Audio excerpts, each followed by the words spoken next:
We are preaching, we are golden preachers, we are preaching our preachings to the golden fishes. But we are not preaching our gospel to lost ships. There is a difference between golden fish and lost sheep. ಇವತ್ತಿನ ದಿನ ಪ್ರೀಚರ್ಗಳಾದಂತ ನಾವು gold preacher ಆಗಿದ್ದೀವಿ. Gold ಹಾಕೊಂಡು, ಕೈ ತುಂಬ ಉಂಗುರಗಳು ಹಾಕೊಂಡು, ಕತ್ತು ತುಂಬ ಸರಗಳು ಹಾಕೊಂಡು ನಾವೇನ್ ಮಾಡ್ತಾ ಇದ್ದೇವೆ? ಗೋಲ್ಡನ್ ಫಿಶಸ್ ಗಳಿಗೆ ಪ್ರೀಚ್ ಮಾಡ್ತಾ ಇದ್ದೇವೆ. ಅಂದ್ರೆ ಚರ್ಚಲ್ಲಿ ಬಂದು ಲಕ್ಸುರಿ ಆಗಿ ಕೂತ್ಕೊಳ್ಳುವಂತವರಿಗೆ ಗಾಸ್ಪಲ್ ಪ್ರೀಚ್ ಮಾಡ್ತಾ ಇದ್ದೇವೆ. But we are not concerning about lost ships. ಕಳೆದು ಹೋಗ್ತಾ ಇರುವಂತ, ದೇವರ ಸಮ್ಮುಖದಿಂದ ಕಳೆದು ಹೋಗಿರುವಂತ, ದೇವರ ಪ್ರಸನ್ನತೆಯಿಂದ ದೂರ ಆಗಿರುವಂತ, ಕತ್ತಲೆಯಲ್ಲಿ ಜೀವಿಸ್ತಾ ಇರುವಂತ ಜನರಿಗೆ ಸುವಾರ್ತೆಯನ್ನ ಸಾರ. ಹಾಗಾದ್ರೆ ದೇವರು ಹೇಳ್ತಾ ಇದ್ದಾರೆ, ದಾವೀದನ ಬಿದ್ದು ಹೋದ ಗುಡಿಸಲನ್ನ ನಾನು ಎತ್ತುತ್ತೇನೆ, ತಿರುಗಿ ಸುವಾರ್ತೆ ಆರಂಭ ಆಗಬೇಕು. ಯಾರಿಗೆ? ಸುವಾರ್ತೆ ಹೊರಗಡೆ, ಶುಭವಾರ್ತೆ ಹೊರಗಡೆ, ಶುಭವಾರ್ತೆ ಸಾರಬೇಕಾಗಿದ್ದು ಇನ್ನೂ ಯಾರು ಕ್ರಿಸ್ತನನ್ನ ಅಂಗೀಕರಿಸಿಕೊಳ್ಳಲಿಲ್ಲವೋ, ಸುವಾರ್ತೆ ಯಾರಿಗೆ ಯೇಸುವನ್ನ ಇನ್ನೂ ಅರಿಯದೇ ಇರುವವರಿಗೆ, ಸಭೆಯಲ್ಲಿರುವವರಿಗೆ ಕ್ರಿಸ್ತನಾಗೆ ಮೌಲ್ಡ್ ಮಾಡುವಂತ ಎಚ್ಚರಿಕೆ. ಸಭೆಯ ಒಳಗಡೆ ಮೌಲ್ಡ್ ಆಗಬೇಕು, ಜನರು ಕ್ರಿಸ್ತನ ಹಾಗೆ ಮಾರ್ಪಡಬೇಕು. ಗಲಾತ್ಯದವರು ಬರೆದ ಪತ್ರಿಕೆಯಲ್ಲಿ ಪೌಲನು ಬರೀತಾನೆ, ಅನೇಕ ಸೇವೆಗಳನ್ನು ಮಾಡಿದಂತ ಪೌಲನು ಬರೀತಾನೆ, ಕ್ರಿಸ್ತನ ಸಾರೂಪ್ಯವು ನಿಮ್ಮಲ್ಲಿ ಉಂಟಾಗುವ ತನಕ, ಕ್ರಿಸ್ತನ ಸಾರೂಪ್ಯವು ನಿಮ್ಮಲ್ಲಿ ಉಂಟಾಗುವವರೆಗೂ ನಾನೇನ್ ಮಾಡ್ತೇನೆ? ಪ್ರಸವ ವೇದನೆ ಪಡ್ತೇನೆ ಅಂತ ಬರೀತಾನೆ. ಗಲಾತ್ಯದವರಿಗೆ ಬರೆದ ಪತ್ರಿಕೆ 3ನೇ ಅಧ್ಯಾಯದಲ್ಲಿ ನೋಡೋದಾದ್ರೆ, ಕ್ರಿಸ್ತನ ಸಾರೂಪ್ಯವು, the Christ likeness. In the church nowadays we should preach about Christ likeness. ಕ್ರಿಸ್ತನ ಹಾಗೆ ಮಾರ್ಪಡಿಸುವಿಕೆ ಬಗ್ಗೆ ಚರ್ಚ್ನಲ್ಲಿ ಪ್ರಸಂಗ ಮಾಡಬೇಕು. ನಾವು ಚರ್ಚಲ್ಲಿ ಗಾಸ್ಪೆಲ್ ಪ್ರೀಚ್ ಮಾಡೋದ್ರಿಂದ ವಿಶ್ವಾಸಿಗಳು ಏನಾಗ್ತಾ ಇದ್ದಾರೆ? ಸುವಾರ್ತೆಯನ್ನು ಸಾರದೆ, ಯೇಸು ಕ್ರಿಸ್ತನ ಬಗ್ಗೆ ಸಾರದೆ, ದೇವರ ಮಹಿಮೆ ಬಗ್ಗೆ ಸಾರದೆ ಜನರು ಏನ್ ಮಾಡ್ತಾ ಇದ್ದಾರೆ? ಕುಳಿತುಕೊಂಡ್ಬಿಟ್ಟಿದ್ದಾರೆ. ಅಂದ್ರೆ ಸಭೆಯ ಒಳಗಡೆ ಕ್ರಿಸ್ತನ ಮಹಿಮೆ ಬಗ್ಗೆ ಸುವಾರ್ತೆಯನ್ನ ಸಾಗಬೇಕು. ಎಲ್ಲರೂ ಸುವಾರ್ತೆಯನ್ನು ಸಾಗಲೇಬೇಕಾ? ಸುವಾರ್ತೆಯನ್ನು ಸಾಗಬೇಕಪ್ಪ, ಋಣ ನನ್ನ ಮೇಲಿದೆ ಅಂದ್ರೆ ಸಾಲ ನಿನ್ನ ಮೇಲಿದೆ ಅಂತ ಸಾಲ ತೀರಿಸಬೇಕಲ್ಲ. ಎಷ್ಟು ಜನ ಸಾಲ ಮಾಡಿದೀವಿ ಜೀವನದಲ್ಲಿ? ಯಾರು ಮಾಡಿದೀವಿ? ನಾನು ಇವಾಗ ಕಾರ್ ತಗೊಂಡಿದ್ದೀನಿ, ನಾನು ಸಾಲ ಮಾಡಿದ್ರೆ ಕಾರ್ ತಗೊಂಡಿದ್ದೀನಿ, EMI ಕಟ್ಟಬೇಕಾ? ಪ್ರತಿ ತಿಂಗಳು ಕಟ್ಟಬೇಕಲ್ಲ? ಬೈಕ್ ತಗೊಂಡ್ರೆ EMI ಕಟ್ಟಬೇಕಲ್ಲ? ಯಾರು ಕಟ್ಟೋದೇ ಇಲ್ಲ. ನಾನು ಬೈಕ್ ತಗೊಂಡಿದ್ದೀನಿ, EMI ಕಟ್ಟಲ್ಲ ಅನ್ನೋರು ಎಷ್ಟು ಜನ ಇದೆ? ಬಲಗತ್ತಿಗೆ ಇರ್ಬೋದು, ಕಟ್ಟಿಲ್ಲ ಅಂದ್ರೆ ನೀನು ಇವಾಗ ಸಾಮರ್ಥ್ಯ ಉಳ್ಳವನು. ಬೈಕ್ EMI ತಗೊಂಡ್ಮೇಲೆ ಏನ್ ಮಾಡ್ಬೇಕು? EMI ನ ಕಟ್ಟಬೇಕು. ಕಟ್ಟಿದ್ರೆ ತಾನೇ ತೀರೋದು. ಎಷ್ಟು ತಿಂಗಳು ಹೇಳಿರ್ತಾರೋ ಅಷ್ಟು ತಿಂಗಳು ಕಟ್ಟಬೇಕು. ಯೇಸು ಕ್ರಿಸ್ತನು ತನ್ನ ಸ್ವರಕ್ತದಿಂದ ಬೆಲೆ ಕೊಟ್ಟು ನಿನ್ನನ್ನು ಕೊಟ್ಟುಕೊಂಡಿದ್ದಾರೆ. ನಿನ್ನನ್ನು ಏನ್ ಮಾಡಿದ್ದಾರೆ? ದೇವರು ಬೆಲೆ ಕೊಟ್ಟು ಕೊಟ್ಕೊಂಡಿದ್ದಾರೆ. ಯೇಸು ಸ್ವಾಮಿ ಹೇಳ್ತಾರೆ, ನೀವು ಕ್ರಯಕ್ಕೆ ಕೊಳ್ಳಲ್ಪಟ್ಟವರು. ಅದರರ್ಥ ಯೇಸು ಕ್ರಿಸ್ತನು ಬೆಲೆ ಕೊಟ್ಟಿದ್ದಾನೆ. ನೀನು ಒಂದು ಬೈಕ್ ತೆಗೆದುಕೊಳ್ಬೇಕಾದ್ರೆ ಏನ್ ಕೊಟ್ಟಿರ್ತಿ? For example, if you purchase any vehicle under EMI, will you pay or not? Pay ಮಾಡ್ತೀವೋ ಇಲ್ವೋ? ಕಾರ್ ತಗೊಂಡ್ರೆ EMI ಪೇ ಮಾಡ್ತೀವೋ ಇಲ್ವೋ? ಯಾಕೆ? ನೀನು ಅದನ್ನ ಕೊಂಡುಕೊಂಡಿರೋದ್ರಿಂದ ಅದಕ್ಕೆ ನೀನೇನ್ ಮಾಡ್ಬೇಕು? ಯಜಮಾನನಿಗೆ ಅದರ ಮ್ಯಾನುಫ್ಯಾಕ್ಚರ್ ಮಾಡಿರುವಂತ ಆ ಶೋರೂಮ್ಗಳಿಗೆ ನೀನೇನ್ ಮಾಡ್ಬೇಕು? ಅಥವಾ ಅದನ್ನ ಸೇಲ್ ಮಾಡುವಂತ ಶೋರೂಮ್ಗಳಿಗೆ ಏನ್ ಮಾಡ್ಬೇಕು? ನೀನು EMI ಅನ್ನ ಕೊಟ್ಟಬೇಕು. ಯಾಕಂದ್ರೆ ನೀನು ತೆಗೆದುಕೊಂಡಿದೀಯಾ ಅಂತ.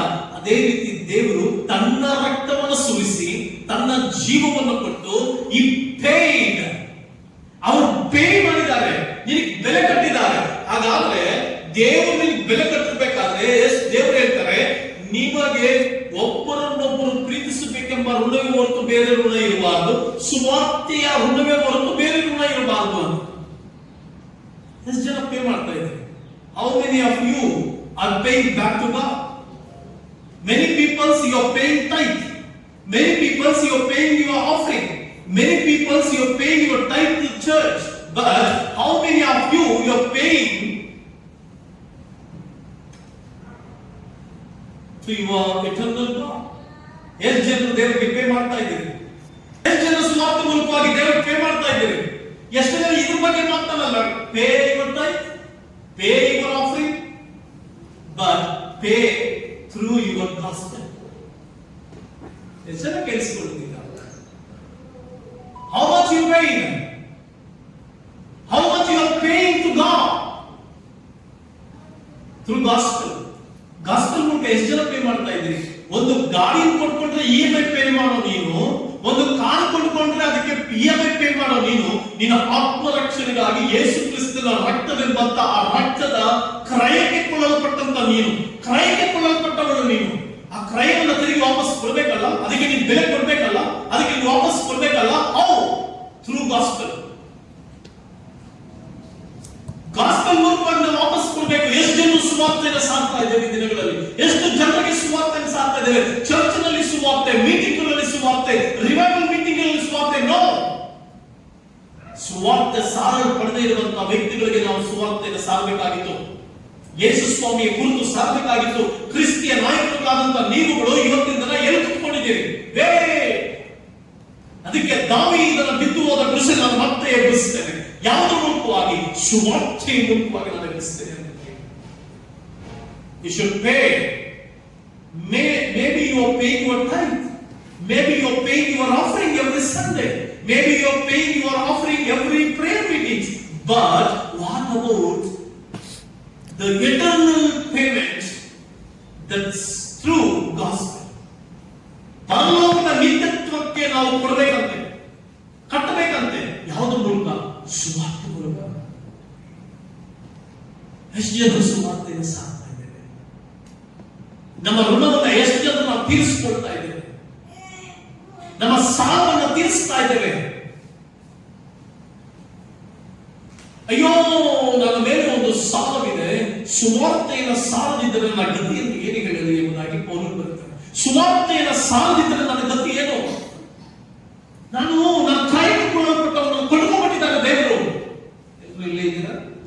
ಪಕ್ಕದಲ್ಲಿ ಒಂದು ಸ್ವಲ್ಪ ಹೇಳಿ. ಹಲೋ, ಪಕ್ಕದಲ್ಲಿ ಸ್ವಲ್ಪ ಹಲೋ, ಹಲೋ, ಇಲ್ಲೇ ಇದ್ದೀರಾ?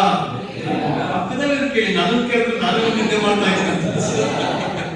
ಪಕ್ಕದಲ್ಲಿ ಹಿಂಗ್ ನೋಡಿ, ಮುಖ ನೋಡಿ ಹಿಂಗ್ ಹೇಳಿ. ಹಲೋ, ಹಲೋ, ಹಲೋ, ಹಲೋ, ಎದ್ದಿದ್ಯಾ? ಗಮನ ಕೊಟ್ಟು ಕೇಳಿಸ್ಕೊ. ಸುವಾರ್ತೆಯನ್ನು ಸಾರದಿದ್ದರೆ ಏನು? ಪಕ್ಕದಲ್ಲಿ ಸುವಾರ್ತೆಯನ್ನು ಸಾರದಿದ್ದರೆ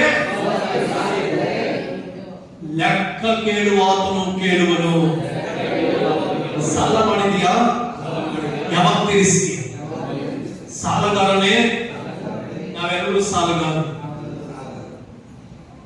ದೇವರು ನರಕಕ್ಕೆ ಹೋಗ್ಬೇಕಾಗಿದ್ದು, ಎಷ್ಟು ಪಾಪಗಳನ್ನ ಮಾಡಿ ನರಕಕ್ಕೆ ಹೋಗ್ಬೇಕಾಗಿದ್ದಂತ ನಾವು, ಶಾಪಕ್ಕೆ ಒಳಗಾಗಬೇಕಾಗಿದ್ದಂತ ನಾವು, ಪಾಪದ ಗುಲಾಮರಾಗಿ ಬಿದ್ದುಕೊಂಡಿದ್ದಂತ ನಮ್ಮನ್ನ ಪ್ರೀತಿಸಿ ಹುಡುಕಿ ಬಂದು ರಕ್ಷಿಸಿ ರಕ್ತದಿಂದ ತೊಳೆದು ಶುದ್ಧಿ ಮಾಡಿ ನಮ್ಮ ಅಪರಾಧಗಳನ್ನು ಕ್ಷಮಿಸಿ ನೀತಿವಂತರನ್ನಾಗಿ ಮಾರ್ಪಡಿಸಿ ಅಭಿಷೇಕ ಮಾಡಿ ಇವತ್ತು ಕೂರಿಸಿದಾರಲ್ಲ. ನಾವು ನಮ್ಮದ್ರಲ್ಲಿ ಹೆಚ್ಚಳ ಪಡ್ತಾ ಇದ್ದೀವಿ, ನಮ್ಮ ವಸ್ತುಗಳಲ್ಲಿ ಹೆಚ್ಚಳ ಪಡ್ತಾ ಇದ್ದೀವಿ, ನಮ್ಮ ಐಶ್ವರ್ಯದಲ್ಲಿ ಹೆಚ್ಚಳ ಪಡ್ತಾ ಇದ್ದೀವಿ, ನಮ್ಮ ತನದಲ್ಲಿ ನಾವು ಹೆಚ್ಚಳ ಪಡ್ತಾ ಇದ್ದೀವಿ. When we are going to pay your debt, ನಾವೆಲ್ಲರೂ ದೇವರ ಸಾಲಗಾರರು. ಯಾವಾಗ ನಾವು ಸಾಲ ತೀರಿಸ್ತೇವೆ? We are in debt. ನೀನು ಸಾಲಗಾರನು ಅನ್ನೋದನ್ನ ಮನೆಗಳು ಯಾಕೆ? ಕ್ರಯಕ್ಕೆ ಕೊಟ್ಟವರು. ನೀನು ಯಾರನ್ನ ಕೊಂಡುಕೊಳ್ಳಲ್ಪಟ್ಟಿದ್ದಿ? ಸೈತಾನ ಸುಮ್ಮನೆ ಬಿಟ್ಬಿಟ್ಟ ನಮ್ಮನ್ನ. ಸೈತಾನ ಸುಮ್ಮನೆ ಬಿಟ್ಬಿಟ್ಟ ನಮ್ಮನ್ನ. No, Jesus paid. ಯೇಸು ಸ್ವಾಮಿ ಬೆಲೆ ಕಟ್ಟಿದಾರಲ್ಲ, ಆ ಬೆಲೆಗೆ ಯಾವಾಗ ಸಾಲ ತೀರಿಸ್ತೀವಿ ಸಹೋದರ? ಸುವಾರ್ತೆಯನ್ನು ಸಾಲದಿದ್ದರೆ ನನ್ನ ಗತಿಯನ್ನು ಹೇಳಿರಲಿ. ಸುವಾರ್ತೆಯ ಮೂಲಕವಾಗಿ ನಿನ್ನ ಸಾಲವನ್ನು ನೀವು ತೀರಿಸಿಕೊಳ್ಳಿ. ಲೋಕದಲ್ಲಿ ಯಾರಾದ್ರೂ ಸಾಲ ಮಾಡಿದ್ರೆ ತೀರಿಸ್ಕೊಂಡಿಲ್ಲ ಅಂದ್ರೆ ಏನ್ ಮಾಡ್ತಾರಮ್ಮ? ನನ್ನ ಸಾಲ ಇಡು. If you take debts if you borrow money from others, what they will do? Simply they will leave you. Simply they will leave you. No, what they will do? They will fight with you and ask you, pay my money. Today Jesus is asking you, my son, my daughter, you are under debt. What is the debt? ಏನು ಸಾಲ ಏನು? ಏನಂತಂದ್ರೆ ಸುವಾರ್ತೆಯನ್ನು ಸಾರಬೇಕಾಗಿರುವಂತ ನೀನು ಸುವಾರ್ತೆಯನ್ನು ಸಾರದೆ ಕುಳಿತುಕೊಳ್ಳಬೇಕು. ಹಾಗಾದ್ರೆ ಯಾಕೆ ಸುವಾರ್ತೆಯನ್ನ ಸಾರಲಿಕ್ಕಾಗ್ತದೆ? Why we are not preaching gospel? What is the problem? What we are going through? Why? What hindrance is there in our mind? ಏನು ನಮ್ಮ ಹೃದಯದಲ್ಲಿ ಕೂತ್ಕೊಂಡಿರುವಂತ ಭೂತವಾದ ಯಾವುದು? ನಮ್ಮ ಮನಸ್ಸುಗಳಲ್ಲಿ ಕೂತ್ಕೊಂಡಿರುವಂತ ಭೂತವಾದ ಯಾವುದು? ಯಾಕೆ ಸುವಾರ್ತೆಯನ್ನು ಸಾಕ್ತಾ ಇಲ್ಲ? ಯಾಕೆ ಹೊರಗಡೆ ಹೋಗಿ ಕ್ರಿಸ್ತನ ಬಗ್ಗೆ ಸಾರಕ್ಕಾಗ್ತಾ ಇಲ್ಲ? Why? It's because fear. The only one key that is ruling our mind, our mouth, our Christian life is that fear. ಭಯವೆಂಬಂತ ಒಂದು ಶತ್ರು ನಮ್ಮನ್ನು ಆಳ್ವಿಕೆ ಮಾಡ್ತಾ ಇರೋದ್ರಿಂದ, ಭಯವೆಂಬಂತ ಶತ್ರು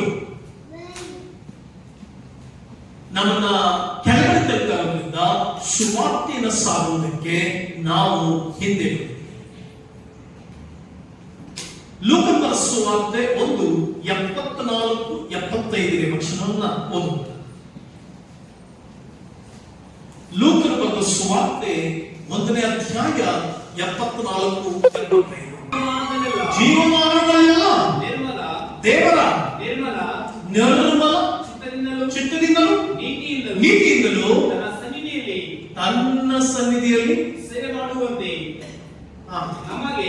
ನಮಗೆ ಅನುಕೂಲ ಮಾಡಿದ್ದಾನೆ. ಏನ್ ಬರ್ತಿದೆ ಇಲ್ಲಿ? ಹೇಗೆ ಸೇವೆ ಮಾಡ್ಬೇಕಂತೆ ನಾವು? ಯಾರು ನಾವು ಯಾಕೆ ಪರಿಶುದ್ಧರಿರಲ್ಲ. ಎಲ್ರಿಗೂ ಒಂದಲ್ಲ ಒಂದು ವಿಧಾನದಲ್ಲಿ ಭಯ ಇದೆ. ಕಾನೂನು ಭಯ, ಜನ ಗಲಾಟೆ ಮಾಡ್ಬೇಕಂತ ಭಯ, ಆಮೇಲೆ ಪೊಲೀಸ್ ಸ್ಟೇಷನ್ ಹಾಕ್ಬಿಡ್ತಾರೆ ಅಂತ ಭಯ, ಕೇಸ್ಗಳು ಹಾಕ್ಬಿಡ್ತಾರೆ ಅನ್ನುವಂತ ಭಯ. ಈ ಎಲ್ಲ ಭಯ ಇರೋದ್ರಿಂದ, ಈ ಭಯ ಇರೋದ್ರಿಂದ ಸುವಾರ್ತೆ ದೇಶಕ್ಕೆ ಹಬ್ಬುತ್ತಾ ಇದೆ. ಸುವಾರ್ತೆ ಸೋಷಿಯಲ್ ಮೀಡಿಯಾದಲ್ಲಿದೆ, ಜನರಿಗೆ ರೀಚ್ ಆಗ್ತದೆ.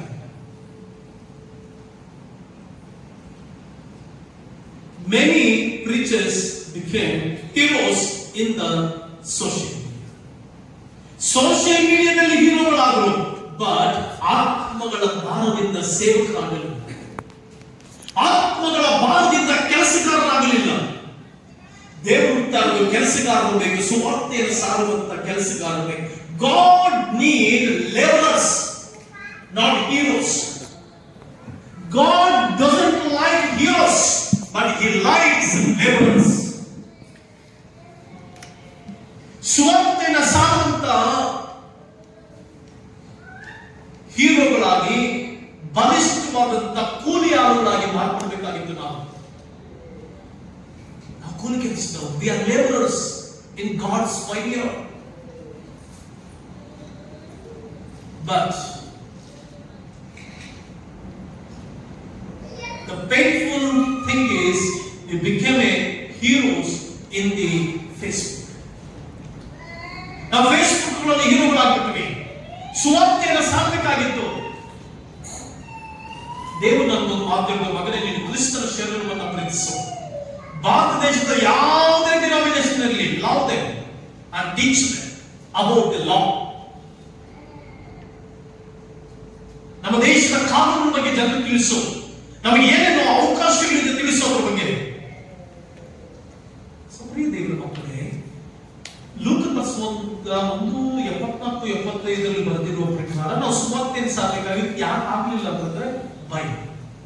ಯಾಕಂದ್ರೆ ಸೋಷಿಯಲ್ ಮೀಡಿಯಾದಲ್ಲಿ ಏನಾಯ್ತು, ಅಲ್ಲಿ ಹೊಡೆದ್ರು, ಇಲ್ಲಿ ಸುವಾರ್ತೆ ಸಾರಕ್ಕೆ ಹೋದ್ರೆ ಗಲಾಟೆ, ಇಲ್ಲಿ ಗಲಾಟೆ, ಅಲ್ಲಿ ಜಗಳ, ಇಲ್ಲಿ ಸಮಸ್ಯೆ. ಆದುದರಿಂದ ಇವತ್ತಿನ ದಿನ ಪ್ರತಿಯೊಬ್ಬ ಕ್ರೈಸ್ತರಿಗೂ ಯಾಕೆ ಸುಮ್ಮನೆ ಯಾವಾಗ ದೇವರು ಏನೋ ದೇವರು ಕಾರ್ಯ ಮಾಡಲಿ, ಸುವಾರ್ತೆಯನ್ನ ಸ್ಟಾಪ್. ಯಾವಾಗ ಸುವಾರ್ತೆ ಸ್ಟಾಪ್ ಆಯ್ತು, ದುರ್ವಾರ್ತೆ ಜಾಸ್ತಿ ಆಯ್ತು.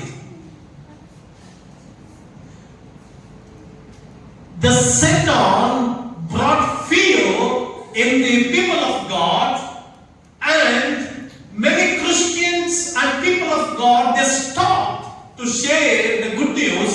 So that's why today's world in the news we are listening the bad news. Good news stop and bad news rise. ಸುವಾರ್ತೆ ಶುಭವಾರ್ತೆ ಸಾರುವವರು ಕಮ್ಮಿಯಾದರು, ಪಟ್ಟಣಗಳಲ್ಲಿ ಸುವಾರ್ತೆ ಸಾರುವವರು ಕಡಿಮೆಯಾದರು. ನನಗೆ ಇನ್ನೂ ನೆನಪಿದೆ, ನಾನು ಯೇಸು ಸ್ವಾಮಿಯನ್ನು ಅಂಗೀಕರಿಸಿಕೊಂಡಾಗ 15 ವಯಸ್ಸು. ನನ್ನ ತಾತ ಒಂದು ಹಿಂದೂ ದೇವಾಲಯದನ್ನ ಕಟ್ಟಿಕೊಂಡು ನಮ್ಮದೇ ಆದಂತಹ ಒಂದು ದೇವಸ್ಥಾನವನ್ನು ಕಟ್ಟಿಕೊಂಡು ಪೂಜೆ ಮಾಡ್ತಾ ಇದ್ದ. ಬಾಬುಸಾಪಾಳ್ಯ ಅನ್ನುವಂಥ ಜಾಗದಲ್ಲಿ ಫ್ಲವರ್ ಗಾರ್ಡನ್ ಕಡೆಗೆ ಹೋಗುವಾಗ ಮೇನ್ ರೋಡ್ ಇಂದ ಒಳಗಡೆ ಹೋದ್ರೆ ಅಲ್ಲಿ ಇದುವರೆಗೂ ಕೂಡ ನಮ್ಮ ದೇವಸ್ಥಾನಗಳಿದೆ. ನಾವು ಕೈಯಾರೆ ಕಟ್ಟಿದಂತ ದೇವಸ್ಥಾನಗಳಿದೆ, ಪ್ರಾಪರ್ಟಿ ಇದೆ. ಅಲ್ಲಿ ಪೂಜೆ ಮಾಡ್ತಿದ್ದ.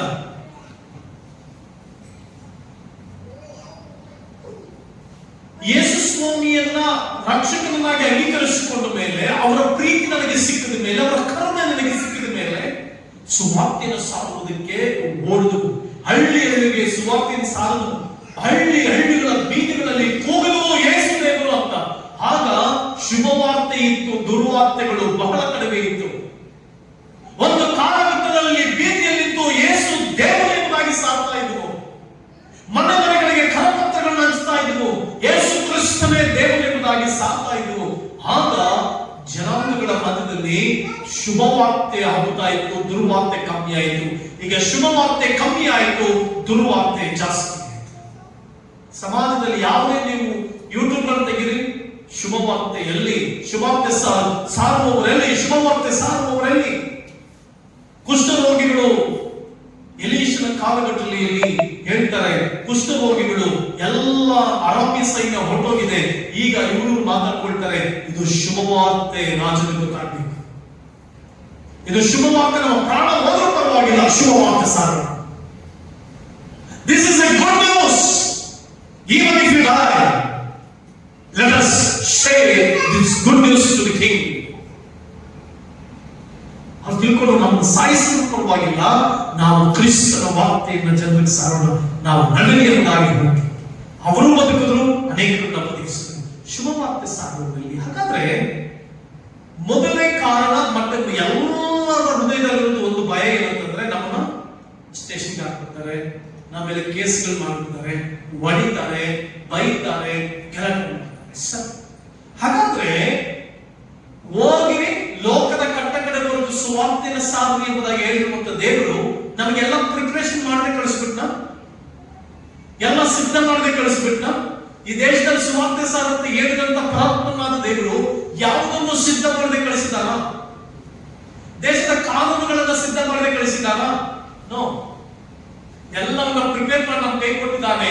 ಭಾರತ ದೇಶದವರಾದಂತ ನಾವುಗಳು ಎಷ್ಟು ಭಾಗ್ಯವಂತರು ಅಂದ್ರೆ, ದೇವರು ಭಾರತ ದೇಶಕ್ಕೆ ಸುವಾರ್ತೆಯನ್ನು ಕಳಿಸಿದಾಗ, ಭಾರತ ದೇಶಕ್ಕೆ ಸುವಾರ್ತೆಯನ್ನು ಬಂದಾಗ ಯಾವ ನಿಯಮಿತ ಕಾಲಗಳಿತ್ತು, ಈಗ ಒಂದು ಅದ್ಭುತವಾದಂತ ಕಾರ್ಯ ದೇವರು ನಮ್ಮ ಕೈ ಕೊಟ್ಟು ಸುವಾರ್ತೆಯನ್ನು ಸಾರಕ್ಕೆ. ಏನದು? ನಿಮ್ಮಲ್ಲಿ ಅನೇಕ ಪ್ರಶ್ನೆಗಳಿರಬಹುದು. ಸುವಾರ್ತೆಯನ್ನ ನಾನು ಸಾರಬಹುದಾ? ಮನೆ ಮನೆಗಳಲ್ಲಿ ಪ್ರಾರ್ಥನೆಯನ್ನ ಮಾಡಬಹುದಾ? ನಾನು ಕ್ರಿಶ್ಚಿಯನ್ ಅಲ್ಲ, ನಾನು ಮೋಸಸ್ ಅಲ್ಲ, ನಾನು ಡ್ಯಾನಿಯಲ್ ಅಲ್ಲ, ನಾನು Bhagyamma, Sunitamma, Sujatamma. I am a Christian. My name is Bhagyamma, Sujatamma. ನಾನು ಯೇಸು ಸ್ವಾಮಿಯನ್ನು ಆರಾಧಿಸಬಹುದಾ? ಯೇಸು ಸ್ವಾಮಿಯನ್ನು ಸ್ತುತಿಸಬಹುದಾ? ಚರ್ಚಿಗೆ ಬರಬಹುದಾ? ಸುವಾರ್ತೆಯನ್ನು ಸಾರಬಹುದಾ? ಅನೇಕರಲ್ಲಿ ಪ್ರಶ್ನೆಗಳಿದೆ, ಅನೇಕರಲ್ಲಿ ಇದು ಕಾರ್ಯ ಇದೆ. ಯಾರಾದ್ರೂ ಕೇಳಿದ್ರೆ ಸರ್ಟಿಫಿಕೇಟ್ ನಿನ್ ಸರ್ಟಿಫಿಕೇಟ್ ಏನು ಅಂತಂದ್ರೆ ಕ್ರಿಶ್ಚಿಯನ್ ಇಲ್ಲ, ನಾನು ಹೆಂಗ್ ಸುವಾರ್ತೆ ಸಾರಕ್ಕಾಗುತ್ತೆ? ನನ್ನ ಸರ್ಟಿಫಿಕೇಟ್ ಎಲ್ಲ ಮಂಜಪ್ಪ ಇದೆ, ನಂಜಪ್ಪ ಇದೆ, ಗುಂಜಪ್ಪ ಇದೆ, ಮದ್ದಮ್ಮ ಇದೆ, ಮಧುರಮ್ಮ ಇದೆ. ಹಳ್ಳಿಗಳಲ್ಲಿ ಅದೇ ಹೆಸರು ತಾನೆ, ಮಧುರಮ್ಮ, ಗುಂಡಮ್ಮ, ಗುಂಡ್ಲಮ್ಮ, ನಾಗಮ್ಮ, ನಂಜಪ್ಪ, ಸುಜಾತಮ್ಮ, ಸುಶೀಲಮ್ಮ. ಸ್ವಾಮಿ ನಾವು ಯೇಸು ಸ್ವಾಮಿ ನಂಬಿದೀವಿ, ಬಟ್ ನಮ್ಮ ಸರ್ಟಿಫಿಕೇಟ್ ಚೇಂಜ್ ಆಗಿಲ್ಲ. ಆದ್ರೆ ಸುವಾರ್ತೆ ಸಾಗ್ಬೋದಾ? ಚರ್ಚ್ಗೆ ಹೋಗ್ಬೋದಾ? ಎಸ್. ಈಗ ನಾವು ಸ್ವಲ್ಪ ಬೈಬಲ್ ಅನ್ನ ಕಾರ್ನಲ್ ಆಗಿ ಕಾನ್ಸ್ಟಿಟ್ಯೂಷನ್ ಅಲ್ಲಿ ಇಟ್ಕೊಂಡು ಜನ ಮಾತಾಡ್ತೇವೆ. ಇಂಟ್ರೆಸ್ಟ್ ಇದೆ, ಇಂಟ್ರೆಸ್ಟ್